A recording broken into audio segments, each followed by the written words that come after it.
My name is Nick with Scapes Landscape and Outdoor Living from Wall Township, New Jersey, and I am a hardscaper. All right, Nick, let's get started to get to know a little bit more about yourself, how you entered this industry, and how you got to where you are right now. Can you give our audience a little bit of a context in that sense? Sure, absolutely. So like most in the industry, I started my business, focusing on maintenance and landscape enhancement services, such as like trimming, planting, mulch, stone, etc. And then when I actually made the decision to start my business, it was like late fall of, I think it was 2014. So we were right before the winter, and my first services performed as a business. They were actually snow removal services. So here in coastal New Jersey, where I'm from, our snow seasons are either hit or miss. So for example, the past 2 years, I think I only dropped the plow like once, and halfway through the route, it turned to rain and melted whatever was left of that 2-inch coating. But a year or two prior, maybe 2016 or 17, we had close to 30 inches. So that's when I started my business. It was just snow removal, and I had like a Jeep Cherokee and a shovel and a spreader that I think I strapped to the roof of the Jeep. And anyway, over the next few years that followed, I began to see the opportunity for hardscape projects in our area, and the potential to sell these services to our existing clients. And I was really intrigued by the intricate layout and design of some of the existing landscapes that we were maintaining. So we slowly began to take on small patio and walkway jobs, throughout our maintenance services and our maintenance routes. And about 2 years into the business, after finding some great talented employees, built a really solid install crew that primarily focuses on building high-end residential outdoor living spaces. Gotcha. So you started on the snow end of things, which is really interesting. What kind of drew you to get started with that service right away? It wasn't really that I was like going to be a primarily, snow removal company. That was just, I think it just naturally happened with the time of the year that I decided to start the business. Like I knew I was going to be mainly like cutting grass and doing like enhancement services, but when I decided to pull the trigger, we were like at the very end of fall, just going into winter. So that, naturally that's just kind of where I landed.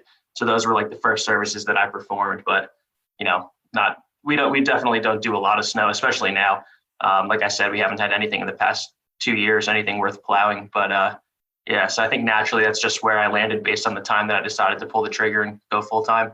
Gotcha. So then with that inconsistency of snow, I guess your snow contracts are more so on like a per plow basis. Would that make sense in terms of what you're doing over there? Somewhat. I try to keep a little bit of a mix. We primarily do commercials, so I have like some seasonal contracts where we get paid for the season, and then if we don't hit a certain cap, like say if we're under 16 inches, the client will get a refund of X amount, whatever it is. So I have some seasonal contracts that cover our overhead for the winter, and then on top of that, we have some per inch contracts as well. So a kind of a decent mix just to make sure the bills are covered, and if we get a little bit more snow, then little bonus money, I guess. Nice. And then getting into as you guys get into these hardscape installations, you talked about getting the right guys on the team, and then really, I guess, would it be this that you found the right guys to kind of build that install side of the business around those guys? Would that be a good sense about that step that you took in the business to do that? Yeah, definitely. I'm one that's always kind of nervous to do like new things. Like I love trying new things, but I'm a little bit nervous. So like when it came to pavers, like I wanted to make sure that my guys like knew what they were doing. And I remember our first couple paver jobs, I was very like that, flipping back and forth between the ICPI manual and making sure we were doing things correctly. But yeah, definitely, the guys that I started with were definitely key in pushing us, more into hardscape based on their experience. And then now you guys are doing all these hardscape installs. Where did you find the right guys to be able to do this? How did you identify the guys that you knew these are going to be the guys that we can move and push forward into this new service that we're going to get into? So I had one employee, he's still with me today actually. And he was hired when we were strictly maintenance. We were just doing like, lawns and the enhancement services that I mentioned earlier.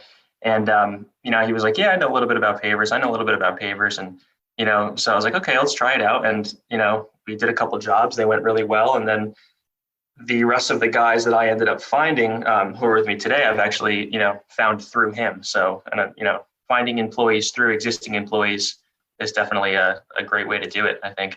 Nice. And then are you still, do you still have the maintenance end of the business as well? Are you still operating that? Yes, yeah, I do have a maintenance crew that runs 6 days a week, primarily commercial, but we do some residential.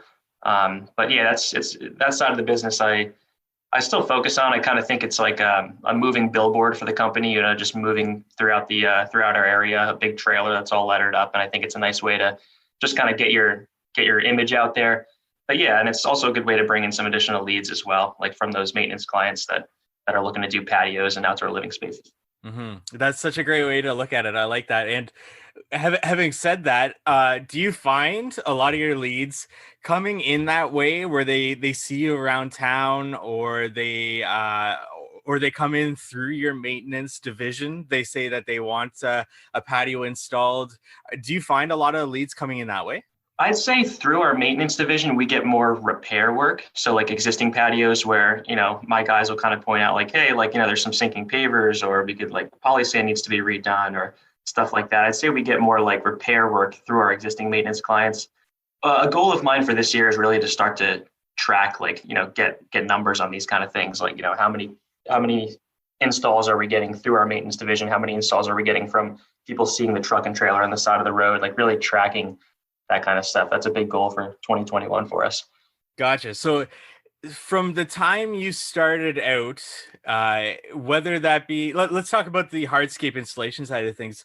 But when you started out doing that to where you are now in your business, how have those leads coming in sort of changed? Have you noticed a little bit more word of mouth trickling into the business, or have you identified, say, like Facebook ads being really great for your business? How have you kind of gone with that? So this is definitely an area I've been tweaking over the past couple of years. Like I've used a mix of different, lead generating strategies such as Google, Facebook targeting. I've tried that. There's an app called Nextdoor I used for a little bit a couple of years ago, and Craigslist as well. Actually, Craigslist was my primary source of leads when I first started. I think I had about like 80 posts on there that I would just religiously refresh every couple of days. But we've built a really good reputation, and I haven't used Craigslist in, I don't know, probably since 2016 or whenever it was last relevant. But a lot of our leads right now are coming in through word of mouth. We've built a really good relationship with our two main suppliers in our area, our two landscape supply stores. And when clients come in and they ask, hey, is there anyone that you recommend for doing a patio or or outdoor living space, we're pretty much the first card that goes out. So we get a ton of work through our suppliers. And we're also hired by our one supplier to do the 2020 Techo block display. So that's been an awesome tool to use for prospect clients to be able to go to the dealer, take a look at some of our work on display as well as the Techo block products. But yeah, I'd say word of mouth and our suppliers have been a huge source of leads over the past year or so.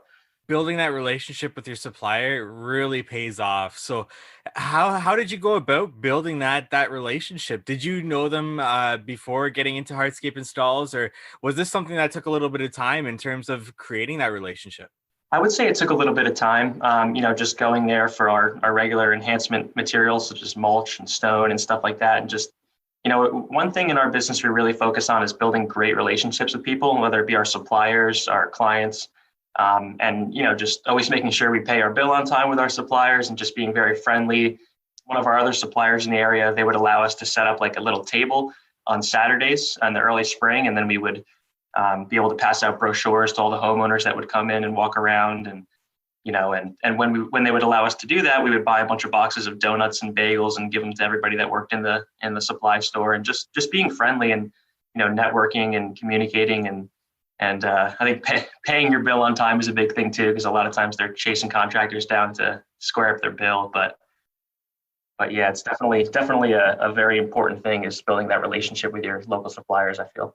Absolutely. And having started with a supplier in this industry, the relationship building was so important to seeing these companies grow over the years. So hearing you say that is just so important for guys starting up to get in there, shake some hands, just introduce yourself and take it from there. And like you said, it is a little bit of a process and it will take some time to establish that relationship.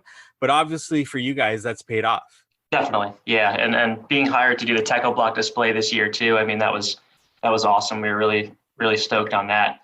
And with that, did they approach you guys and say, this is the design that we're thinking of doing? Like, what was the process in coming on to do that at their place? And in terms of designing it and the products that went into it, what was that kind of process like? Sure. So our local supplier, which is Route 34 Landscape Supply, and our regional Techo Block rep, Ryan Rav, they contacted us. I think it was around, let's see, we did the install in May, so it was late winter, and they provided us with a couple different spec sheets that basically show all the different swatches of the material, the layouts and the patterns. We pretty much followed their plan to a T, and then they delivered all the material to our supplier, and we kind of just followed the plan and put it all together. It's funny, actually, I think because Techo Block, there's like a new Antica that came out. It's all, instead of being tumbled like it used to be, it's now all smooth. And there's a couple other products that they changed around as well. So I think we actually have to go back in a month or so and swap out like the old Antica with the new Antica. And there's a couple other ones as well. But yeah, they basically gave us all the information, everything labeled very clear, very well. And then we just followed that, flipping back and forth between the catalog to make sure things were in the right spot and put it together, built the puzzle. Getting into these leads coming into your business, however they come at you, whether that's email, phone call, where do you take that initial conversation when somebody contacts you? Most leads, they can book a consultation right through our website. Unless a referral gives them, our direct number, then we set up a time over the phone. But if you call our number and reach our voicemail, it'll kind of direct you over to our website to schedule a consultation. But yeah, most clients can go right to our website, and we use an app on there called Acuity, and they can basically look at our calendar, pick a time and date that works for them. It'll send them an email, and it'll send me an email with all the detailed information. And basically they can book something right through the website, and it sends a reminder, a day before, an hour before. And yeah, it's a really, really great tool.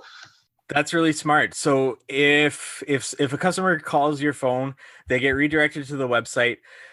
What does that sort of sign up sheet look like? Do you have any pre-qualifying questions to know that if they'd be a good fit for you, or does it go right to a scheduler and then maybe you can contact them before meeting them to see if it's a right fit for you guys' business? Yeah, really good point. So when they go to that page, it's a tab at the top of our website that says schedule a consultation. And they pick a date and a time that works for them. And then next it prompts them to answer, I think there's 4 or 5 questions on there related to the project, such as like, what services are you interested in? What is your anticipated budget? How did you hear about us? And they're all multiple choice questions. So they have to choose like one of the answers in order to book with us. And it's really great because these are questions that we used to ask. Like I used to have, my office admin sit and answer the phone every day and say, oh, how'd you hear about us? And, what are you looking to do, and gather all the information. But now they're able to put all the very detailed information in there, and it sends that right over to me when they book. So they do have to answer these questions to continue. We do try to give a lot of information on there as well. Like our projects start at $3,500, no matter what it is, just based on our mobilization costs and what we need in order to operate on a day-to-day basis. So these questions, I feel like they do a pretty good job of screening. We've gotten some that come through that I'll have to send them an email and just say, hey, listen, we got one the other day that was like, we're looking to get our Japanese maple, manicured and trimmed. And, I just let them know that, and they even clicked like the button that said like 35, because I have it broken down, like, what's your anticipated budget? 3,500 to 5,000, 5,000 to 8,000. There's a couple different options. And I sent them an email and just said, I really don't think that, trimming the Japanese maple would be within this price, but here's a couple recommendations for, local tree companies or other landscapers that might be interested in the work and that might be able to work out for you. So that's awesome, especially giving them that referral instead of just saying, hey, no. It's always great to provide that other option or that other referral. And plus maybe you guys have certain connections with other landscapers that can also throw referrals your way, so it definitely works very great that way. But getting into your consultation, do you charge for consultations? We don't charge for consultations right now. I could see us maybe doing this in the future if our close rate isn't looking so hot. But for now, we just aim to screen people as well as we can so that we can assure that there's someone that we want to work with. And we can be pretty selective about who we want to deal with. And we're also learning to pick out certain red flags and, avoid any potential horror stories or issues down the line by kind of screening better and trying to pick out those red flags when we see them. Definitely always an ongoing process to be able to screen those customers appropriately. So with that initial consultation, what kind of questions are you asking them to understand what they're exactly looking for or what you can design for them or present to them? With the initial consultation, I'm pretty much all ears. I just want to listen and just kind of get a really good idea from of what they're looking for. Although we already have a pretty good idea of what they're looking for based on the pre-consult questionnaire that they fill out.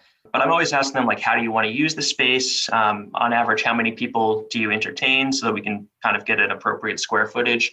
I ask about what features they'd like included in their outdoor living space.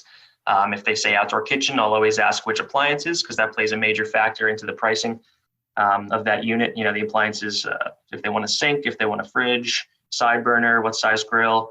And then I also, I kind of like to take a look at around the property to get like a general feel for the landscape, and also like the room that leads to the outdoor living space. And I forget who it was. I think I heard someone on this podcast say it in the past, but like I totally agree with this, that the outdoor living space should be a continuation of the interior.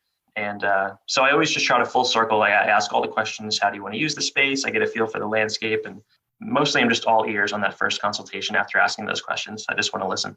In terms of, you brought this up in the previous answer, but those customer red flags and trying to, pre-qualify the customers to understand those red flags. But what about when you initially meet the customer? Any red flags that pop out to you that you automatically make you think maybe this just isn't the right customer for my business, for me to work with?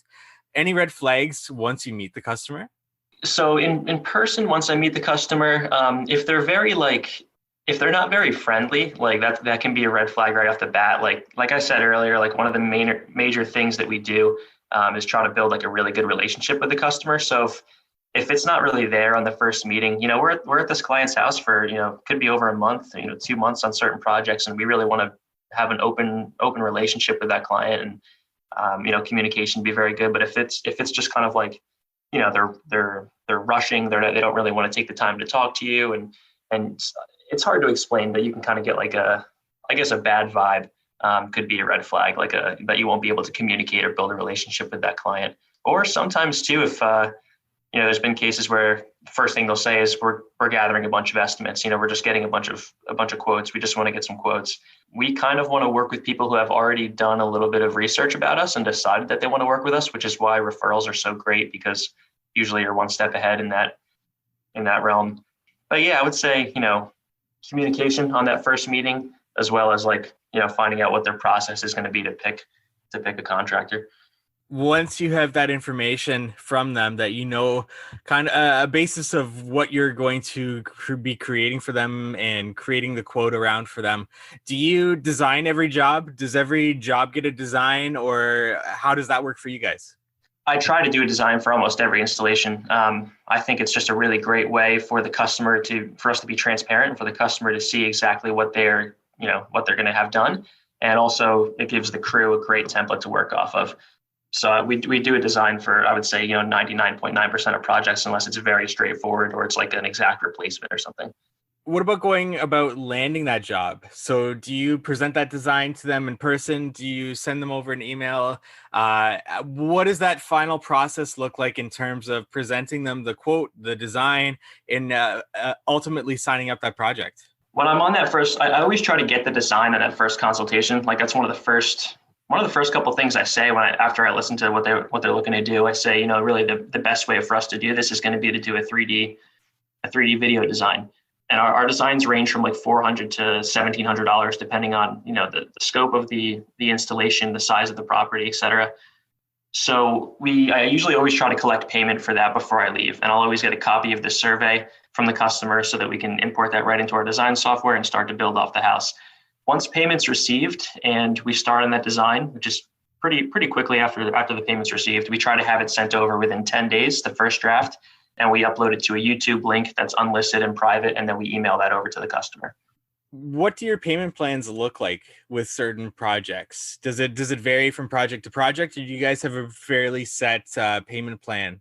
So I used to always follow the rule of like the 50% down, 50% upon completion. But as our jobs became bigger and bigger, I started to see that there was a bit of a cash flow crunch mid-project on those larger jobs that we would be on for about 4 to 6 weeks.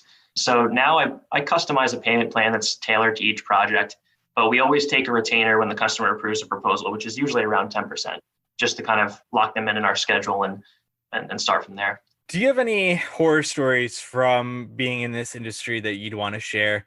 It doesn't necessarily have to be around payments, although it tends to be a trend. But any horror story about on the job site with payments, dealing with customers that you've experienced? And the reason why I ask is because some of these things are great for guys just starting out in the industry to understand the risks involved in starting your own business, as well as things that they can kind of put in place to prevent these from happening to them in the future. I mean, knock on wood, I can't really say that I've had any horror stories on the install side of things. I mean, I'm sure there have been like some minor hiccups along the way, but nothing major that I can recall right off the bat. Most of our horror stories come from like the maintenance side of things, just, late payment or no payment or, typical complaints. But I think a very important part of avoiding horror stories is just building great rapport and an open communication with the client from day one. And like I said a couple times before, like we really focus on communicating with the client on every single detail, start to finish. I'll even let them know. I'm going to say like, hey, like you might start to get annoyed with me because I'm just going to keep you, very up to date. I might knock on the door like twice a day and just let you know where we're at. Even those stupid little updates that the client doesn't even care about. We just try to stay on top of everything. And when you have this open communication and attention to detail, you can really avoid a lot of problems down the line, in my opinion. And obviously, a rock solid contract is really really key as well. One that's ever evolving. If there's little hiccups that come up, you may want to adjust your contract every couple of jobs just to kind of keep up with that. That open line of communication is so important. I'm glad you touched on that. When it comes to that and knocking on their door or communicating with them, do you ask them what their preferred method of communication is so that you can kind of tailor how you're going to communicate to them? Do you ask them like, hey, do you prefer an email, a phone call? Are you okay with me knocking on the door and talking to you face to face? Do you do anything like that before you start this communication? Yeah, definitely. So before I start each job, the client they get a piece of paper that pretty much says, it just kind of gives them an outline of the project, it's not the contract, but it's like kind of just things to expect with the project. It allows them to know, allows them to inform their neighbors as well, like about the project. Like you should let your neighbors know you're having some construction done. Then it asks them a couple questions like, where would you prefer us to park? Like, are there any, because there's always notes. I mean, we had a job that we did a couple weeks ago and the customer just said, hey, our neighbor's a little bit funky. Like, if you don't mind, just park like 2 houses up. So there's little things like that you would never think of, but just to avoid any issues, it's important to them. So on that that information sheet that they get prior to us starting, it does ask what their primary or what their preferred method of communication would be. That's really interesting, especially with getting those notes about neighbors, because that always tends to come up is the neighbor over beside me is a little bit difficult to deal with. So getting those notes beforehand so that you're primed for that's really, really important. Now, coming to the installation side of things, anything that you guys live by in your business in terms of installation? So I'm huge on efficiency, at least promoting it and starting to use things that are making us more efficient. My guys are pretty old school in some ways, but it's definitely a goal of mine for this upcoming year to break, some of those old school habits. We do follow all ICPI and NCMA guidelines, and we kind of always use that as a way to set us apart from our local competition that isn't doing so. In our area, we do get a heavy freeze thaw cycle.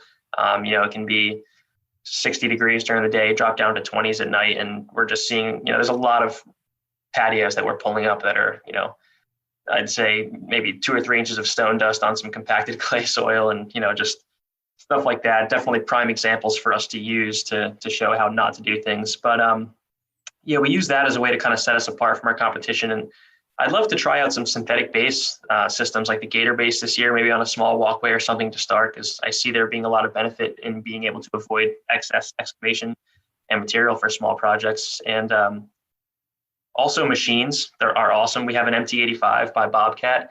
So we kind of, that machine is definitely a workhorse. It's a really good multi-tool. And it's great for, it's just a minimal footprint, on your projects as well. It's really easy to kind of lay down some turf protection and keep from ripping up the properties. And we have one of the MT100s on order right now, which is supposed to come in the end of this month. So we're looking forward to trying that out. After that new purchase, any other future or near future purchases that you guys are looking at in terms of adding to your whether it's a tool or a piece of equipment, anything like that coming up? Yeah, so I think pretty soon I want to invest in like one of the suction tools for laying like larger format pavers. We have a few really big projects coming up in the early spring that we could definitely benefit from on that. A mini excavator might be in the works coming up pretty soon here. And then, yeah, I don't know. We just got the zip level from Pave Tool as well, the smart level. So that's been an awesome tool to use as opposed to trying to play around with the way the sun is shining on the laser level and that whole nonsense. The zip level's been awesome. But for future stuff, yeah, I'd say this year we may be looking at a mini excavator and some of those suction tools as well. Now, you mentioned you guys follow all ICPI, NCMA standards. How A couple of questions here. One is, did you guys become ICPI certified? Was that important to you guys before jumping into this hardscape thing? Or is it just a matter of mostly, following their standards because they have so many, cross sections and courses that they offer online? So at first, I didn't know too much about ICPI when I started. But it's kind of one of those things that I really, I started learning about and that I felt was really important. I'm really big on education and kind of, this industry is just, it's evolving and it's evolving pretty quick. And there's a lot of things, that are changing and that I really want to keep up with. So I think it's really important, to take the time and spend the minimal investment in getting these certifications. And if you can get your team to do it as well, I think it's huge. And it's also a great selling point too. When customers see that you're certified and that you have that certification, it helps you a lot. So then when it comes to talking with a customer, how do you go about explaining to them that you are, you have this certification, you stand by ICPI installation standards? Is this something that requires a little bit of explanation to them for them to understand what that actually means? Or are some of them on board with already what you're talking about? So when I go to my consultations, I'll always have like my tablet or the iPad with me, and I actually have a couple cut sheets that are saved on there, and I'll show like kind of first I'll let the customer know that hey, I'm going to nerd out for a couple minutes and stop me if I'm just like not making any sense to you. But then I go into all about ICPI and NCMA and how that sets us apart from their existing installation, and sometimes I'll be able to point out things on their installation that are like this is the reason why your patio is sinking in this area. This is the reason why your retaining wall is failing. And then I can show like cut sheets on the iPad that show like, this is how we do our base. This is how we do our edge restraint. I try to explain it to them as best I can without boring them to death. But most of the time they're very open to it and they're like all about it. So yeah, that visual I find is so important as well as in explaining that because I asked that because so many times when you're so passionate about something, especially the installation side of things, you can quickly get carried away with just talking jargon to customers and you can see their eyes glaze over. But having that visual there on your tablet is just so important to be able to just explain it to them nice and easy. This is the way we do it. This is why this, and this is failing as we see it. yes, yeah, and they definitely, and once you can show them like that cut sheet that shows like the way the base is composed and put together, and then they can see like their installation at their house, like I'll lift up two pavers and you can see that it's on stone dust and maybe 2 inches of RCA and heavy clay soil, and the whole thing is back pitched towards the house, and there's tiny little shim cuts everywhere, and then they're like, okay, like I understand why, and then we show them the value of our installation and kind of take it from there. Coming down to the end of the interview here, Nick, I want to ask you if you have any mentors online that have helped you along the way, whether it's online or offline, or different people that have inspired you along your journey in this hardscaping area. Anybody that you'd want to give a shout out in terms of that? Yeah, so I recently became a member of Breakthrough Academy, which for those who don't know, it's like an intense business coaching program based out of Vancouver, British Columbia. And I just felt like we were at a crucial stage of needing to systemize our daily operations within the business, as well as locate and correct like our bottlenecks and inefficiencies. So they put you through like a 6-week blueprint program with like-minded contractors in the trade industries. And after that, you go into an implementation program where you dive really deep into like the nitty-gritty details of your business and basically set yourself up for success. I won't get too into it, but it's an awesome program. It's not cheap, but if you have the right mindset and goals, it'll definitely be a game changer for your business. But inspiration, so they've been, my coach with Blueprint has definitely been a huge help. I'm kind of just getting started with that program now. So as far as inspiration though, a lot of guys on Instagram that I follow, Josh at Mass Hardscapes, Caleb with Almond. I love a lot of like the natural stone work too. There's a company from Ontario that I follow called Rockscape. They do some really cool stuff, and also Local Roots from Pittsburgh, PA, Evolve, Scapes Inc., Sean with Premier, just all really, really awesome stuff. I really enjoy following them and keeping up with what they're doing. All great guys. Coming back to that Breakthrough Academy, how important is it to you that you invest into this for your business in terms of improving it? How do you justify an investment like that for your business?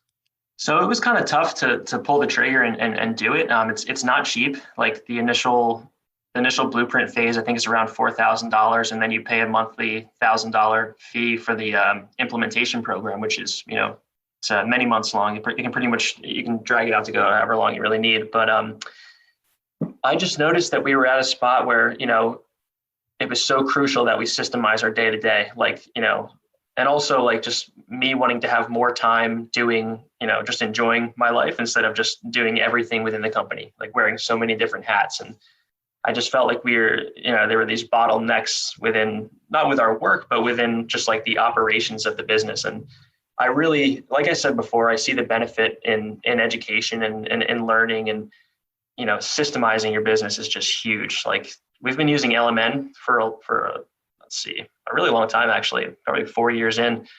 And, they really preach on systems. That's actually how I found out about Breakthrough Academy. But for me, I just felt like it was really, really important.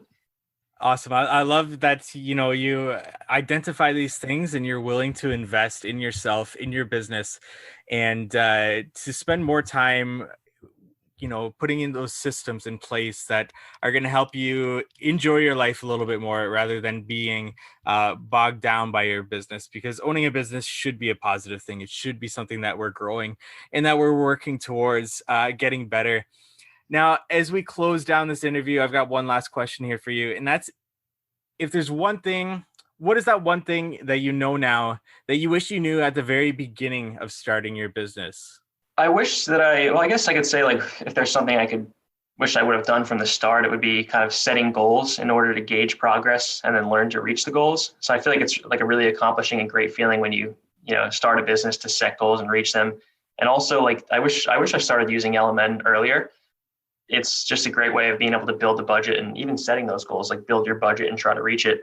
And LMN, I mean, I started using LMN pretty early on, maybe even a little bit earlier than I needed to, but my goal with it was to kind of grow into it. Like I said, if I get started with LMN now, when I get a little bit, when the company grows a little bit, I'll be kind of up and running with it. But now I wish that I actually started it like right from the start. But yeah, that's what I would say from the beginning. I wish I would have started LMN a little bit earlier and totally understood overhead and all that. Mm-hmm. It's always important to know those numbers and to budget your season accordingly. Nick, thank you so much for taking the time and joining me here today. Let our audience know where they can find you online and everything that you got going on over there. Absolutely, Mike. Thanks so much for having me. If anyone wants to check out, our Instagram is EarthscapesNJ, and our website is www.earthscapesnj.com. If anyone ever has any questions or anything or wants to reach out, I'm always open to networking. Networking is huge. So hope to hear from some of you guys.